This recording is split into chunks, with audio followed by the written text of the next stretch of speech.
Bitcoin is still pumping very hard, and we need to have a look on the spot ETF data, which could be the reason why we see this massive pump to the upside. For sure, we will start in with the spot ETF data. Timo will have a look at this and then have a look with you guys on what Fidelity announced, what they will recommend their customers, and how this could change the Bitcoin game completely. Then he will also have a look with you guys on the performance of different asset classes in the last few years and how this could change the Bitcoin game. Then Liam will have a look with you guys on the charts, because we see this massive pump by Bitcoin and we definitely need to talk about where the price could stop and if this rally is still ongoing or will maybe stop here. So if you're enjoying this content, please make sure to leave a like down below and comment down below what you guys think. Will we see another pump to the upside, or was that the rally we all were hoping for? If you're new to the channel, please make sure to subscribe and activate the bell. We're doing daily updates here, on-chain data, news, charts, everything you need to know about the crypto space. So I would say it's worth it. And for now, we just start into the content. Currently, we are seeing insane Bitcoin price pumps.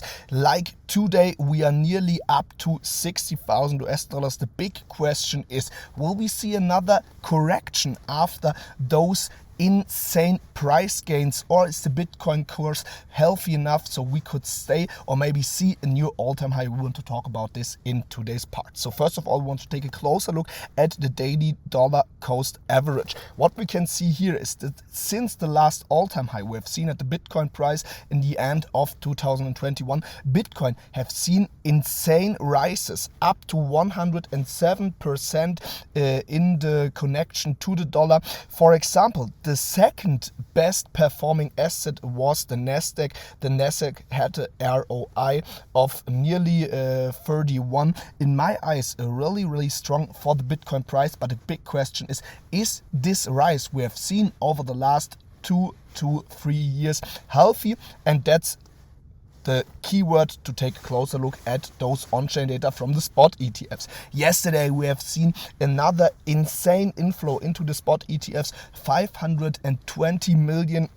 What is really important in my eyes, the great scale sell-off pressure is still declining. Also, we have from Fidelity's side a new really strong inflow. Fidelity was yesterday bigger in the inflows than BlackRock, so it shows us we have many asset services which are very attractive to the public. The people are coming into the crypto space, they are buying the spot ETF shares, and with this we see a buying pressure from all those entities. Yesterday, the asset services bought over 9,500 Bitcoins from the open market, which is in my eyes one of the biggest buying pressures we have seen in the last years on the Bitcoin price. What's happening right now with the spot ETFs? What is also really interesting, Fidelity is now recommending their clients a quote of 1 to 3% in crypto allocations in their portfolio. What we can see here, it depends a little bit if you are very conservative or if you are really open-minded and a little bit more risk interested. But if we think about it, what will happen if the big asset services think about, maybe if crypto is a little bit more stable, to recommend their clients to have an allocation of like around 3 to 6%, which would mean we will see even more higher buying pressure from the spot ETFs. Also really interesting what we will see from other asset services and also finance companies, for example, like Vanguard or other big names. I think this could be a really important key fact for our next bull run. And this also, like we see it currently, so important for the Bitcoin price that we have this selling pressure from the big finance services. So I would say now let's take a look on the most important resistance and also supports we are seeing in the charts. With this, I give the word over to Liam. Bye. Guys, welcome back to the chart analysis, and we want to start directly into the day chart here. And we saw a very positive day candle yesterday. We got almost from the very bottom of the day candle to the very top wick of the day candle, almost 8% plus with the day candle yesterday. So this was quite a very big pump, and I think we didn't had such a big pump in the last few months with the Bitcoin price. So this basically was a very special day. Also because the grayscale outflows are very low. So the summarized ETF inflows are currently very high at every day. I think yesterday over 9,000 Bitcoin inflows. So basically this is very nice for the Bitcoin price. And today we also pumped, like we closed the day candle yesterday at around 45,400 US dollar and pumped today over 57,000 US dollar. So basically we are on a very good way to reach our breakout target of the bull flag we have on the hourly chart. And now we want to go forward to see this bull flag, because here we can see that we have two different breakout targets for this bull flag. And the first breakout target I showed yesterday,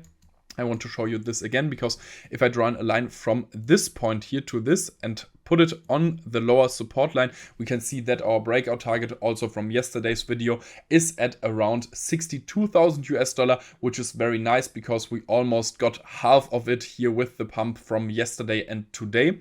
But we have another breakout target for this bull flag, because we can also pull it from the start of this bottom here, so from almost 38,000 US dollar to our 52,000 US dollar, and then put it here on our lower support line, and we see that it is at almost 69,000 US dollar. And so here you can see, guys, that it is possible for the Bitcoin price, and maybe also likely for the Bitcoin price, to reach the old all-time high at 69,000 US dollar before the halving in end of April. I think the halving is set on 22nd of April. So basically we have still over a month, I think almost over 2 months. So basically 2 months until the halving. And this is very, very likely, and also I think very possible, to reach this price target here until the halving, or at least before the halving, I think. So let's go forward to the 1 hourly chart, because on the 1 hourly chart we can see that we have a little, I have to zoom in a little bit, a little bearish divergence here, because we have rising tops, so higher highs on the chart, and we have lower highs on the RSI here. So it could be that we get a little bit dumped here to the downside, like to levels of maybe this horizontal line here, or maybe this horizontal line here. But it is also very possible that with this strong spot ETF inflows, we maybe reach soon higher highs. So we won't dump very strong to the downside and keep up pumping to the upside to reach our breakout target of 62 or 69,000 US dollar. So guys, if you liked the video, leave a like and leave a subscription here. And I would say we see us in the next video tomorrow. Thank you and goodbye.